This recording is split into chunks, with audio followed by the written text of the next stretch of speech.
Saudara-saudari terkasih, pada video kali ini kembali kami bagikan informasi perubahan beberapa kanon kitab hukum kanonik yang dibuat oleh Paus Fransiskus melalui surat apostolik Motu Proprio yang berjudul De Concordia Inter Codices. Perubahan ini sudah lama dilakukan sebenarnya, yakni pada tanggal 31 Mei 2016 yang lalu. Namun mungkin di Kitab Hukum Kanonik tahun 1983 edisi Bahasa Indonesia yang dicetak sekitar tahun 2016-an belum dimuat di sana. Sebagaimana kita tahu, gereja yang satu, kudus, katolik, dan apostolik tidak hanya terdiri dari gereja Katolik Roma atau Latin, tetapi juga gereja-gereja Katolik Timur sui juris. Baik Katolik Timur maupun Katolik Roma atau Latin sama-sama memiliki kitab hukumnya sendiri. Gereja Katolik Roma memiliki kitab hukum kanonik atau KHK, sedangkan Gereja Katolik Timur memiliki kitab kanonik Gereja Timur atau KKGT. Sebagaimana diungkapkan oleh Paus Fransiskus dalam surat apostolik De Concordia Inter Codices ini, keduanya di satu sisi memiliki aturan-aturan yang sama, namun di sisi lain mempunyai kekasan masing-masing yang menjadikannya saling otonom atau sui juris, sehingga perlu adanya kesepakatan yang memadai, terutama dalam aturan-aturan yang lebih spesifik. Faktanya, kesenjangan akan berdampak negatif dalam praktek pastoral, terutama dalam kasus-kasus di mana hubungan antara subjek yang tergabung dalam Gereja Katolik Latin dan Gereja Katolik Timur harus diatur. Paus Fransiskus menilai bahwa mobilitas penduduk yang terjadi pada zaman ini telah berdampak pula terhadap kehadiran umat dari Gereja Katolik Timur di wilayah-wilayah Gereja Katolik Latin. Situasi baru ini menimbulkan berbagai persoalan pastoral dan yuridis yang perlu diselesaikan dengan norma-norma yang tepat. Harus diingat bahwa Gereja Katolik Timur mempunyai kewajiban untuk menjalankan ritus mereka sendiri dimanapun mereka berada. Dan oleh karena itu, otoritas gerejawi yang berwenang mempunyai tanggung jawab serius untuk menyediakan sarana yang memadai agar mereka dapat memenuhi kewajiban ini. Harmonisasi normatif tentunya merupakan salah satu cara yang akan membantu mendorong rasa hormat pada perkembangan ritus Timur, sehingga memungkinkan gereja sui juris untuk bertindak secara pastoral dengan cara yang paling efektif. Paus Fransiskus mengingatkan perlunya mengakui kekasan disipliner dalam konteks teritorial di mana hubungan antara gereja berlangsung. Di negara-negara barat yang didominasi penduduk Latin, keseimbangan yang adil perlu dicapai antara perlindungan hukum bagi minoritas Timur dan penghormatan terhadap tradisi kanonik historis mayoritas Latin untuk menghindari campur tangan dan konflik yang tidak semestinya, serta mendorong kolaborasi yang bermanfaat antara semua pihak dari komunitas Katolik yang hadir di wilayah tertentu. Tujuan dari perubahan peraturan yang diperkenalkan dengan Motu Proprio ini adalah untuk mencapai disiplin yang konsisten, yang memberikan kepastian tentang tindakan pastoral dalam kasus-kasus konkret. Dewan Kepausan untuk teks legislatif melalui sebuah komisi yang terdiri dari para ahli hukum kanonik Timur maupun Latin telah mengidentifikasi permasalahan-permasalahan pokok yang memerlukan adaptasi normatif dengan merancang sebuah teks-teks kanon perubahan. Dalam sidang paripurna Dewan Kepausan untuk teks legislatif menyetujui teks kanon yang baru tersebut. Inilah perubahan kanon-kanon yang dimaksud. Kanon 111. Pada paragraf 1 hanya ada satu perubahan kecil pada kalimat terakhir dari kanon lama yang berbunyi anak tercatat pada gereja ritus ayahnya menjadi anak tercatat pada gereja sui juris ayahnya.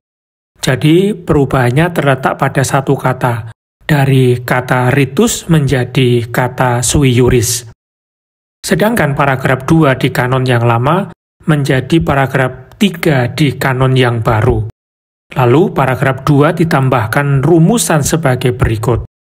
Namun, jika hanya salah satu dari orang tuanya yang beragama Katolik, maka anak tersebut dianggap berasal dari gereja tempat orang tua Katolik tersebut menjadi anggota.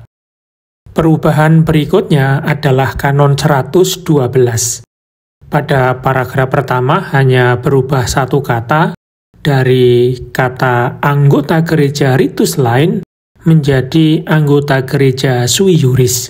Paragraf 2 tidak ada perubahan.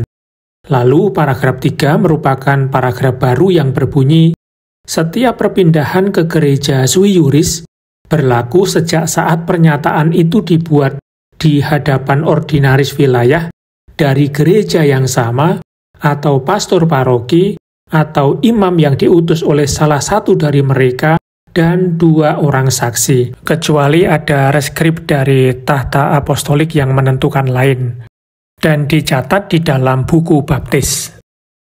Perubahan berikutnya adalah kanon 535. Pada paragraf pertama tidak ada perubahan, lalu pada paragraf kedua terjadi penambahan kalimat, yakni pendaftaran dalam suatu gereja sui juris atau perpindahan ke gereja lain. Sehingga paragraf 2 yang baru seluruhnya berbunyi, dalam buku baptis hendaknya dicatat pendaftaran dalam suatu gereja sui juris atau perpindahan ke gereja lain, juga penguatan, dan juga hal-hal yang menyangkut status kanonik kaum beriman Kristiani atas dasar perkawinan, dengan tetap berlaku ketentuan kanon 1133 atas dasar adopsi dan juga atas dasar tahbisan suci, profesi kekal dalam tarekat religius, dan juga atas dasar perubahan ritus, dan catatan-catatan itu hendaknya selalu diberikan dalam surat baptis.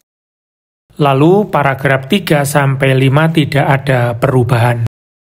Perubahan berikutnya adalah kanon 868. Pada paragraf pertama nomor 1 tidak ada perubahan, tetapi nomor 2 ada penambahan kalimat berikut, dengan tetap mempertimbangkan paragraf 3. Maka paragraf 1 nomor 2 menjadi ada harapan cukup beralasan bahwa anak itu dididik dalam agama Katolik, dengan tetap mempertimbangkan paragraf 3. Bila harapan itu tidak ada, baptis hendaknya ditunda menurut ketentuan hukum partikular dengan memperingatkan orang tuanya mengenai alasan ini. Selanjutnya, paragraf 2 tidak ada perubahan. Lalu kanon 868 ini ditambah satu paragraf, sehingga menjadi 3 paragraf. Dan paragraf 3 berbunyi, anak dari orang Kristen non-Katolik dibaptis secara licit jika orang tuanya atau setidaknya salah satu dari mereka atau orang tua asuh memintanya, dan jika secara fisik atau moral tidak mungkin bagi mereka untuk mendapatkan pelayan mereka. Perubahan juga terjadi pada kanon 1108. Pada paragraf pertama dan paragraf kedua tidak ada perubahan, namun ditambahkan satu paragraf di paragraf 3 yang bunyinya, hanya imam yang melayani secara sah perkawinan antara 2 pihak timur atau antara satu pihak Latin dengan satu pihak timur Katolik atau non-Katolik. Selanjutnya kanon 1109. Pada bagian terakhir ditambahkan asalkan salah satu dari 2 pihak adalah dari ritus Latin. Perubahan berikutnya terjadi di kanon 1111. Pada paragraf pertama ditambahkan dengan kalimat dengan tetap berlaku ketentuan kanon 1108 paragraf 3. Lalu pada paragraf 2 tidak ada perubahan. Selanjutnya kanon 1112. Pada paragraf pertama juga ditambahkan dengan kalimat dengan tetap berlaku ketentuan kanon 1108 paragraf 3. Lalu paragraf 2 tidak ada perubahan. Selanjutnya adalah Kanon 1116.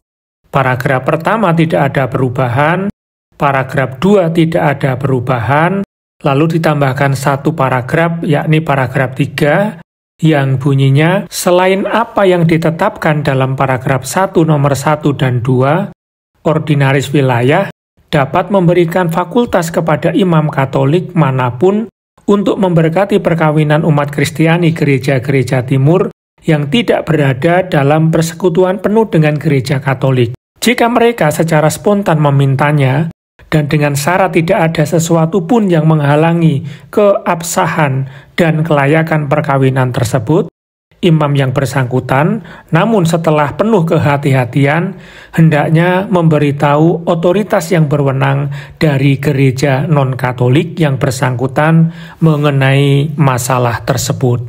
Lalu yang terakhir adalah Kanon 1127. Terjadi perubahan di paragraf 1 dari kalimat pelayan suci menjadi kalimat seorang imam.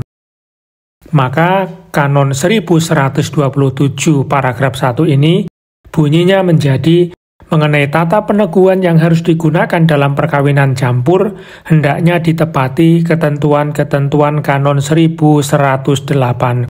Tetapi jikalau pihak Katolik melangsungkan perkawinan dengan pihak bukan Katolik dari ritus timur, tata peneguhan kanonik perayaan itu hanya diwajibkan demi licitnya saja. Sedangkan demi sahnya dituntut campur tangan seorang imam dengan mengindahkan ketentuan-ketentuan lain yang menurut hukum harus ditaati. Selanjutnya pada paragraf 2 tidak ada perubahan. Demikian juga dengan paragraf 3 juga tidak ada perubahan. Nah, itulah perubahan kanon-kanon yang dibuat oleh Paus Fransiskus melalui surat apostolik Motu Proprio de Concordia Intercodicis. Semoga berguna. Terima kasih. Tuhan memberkati.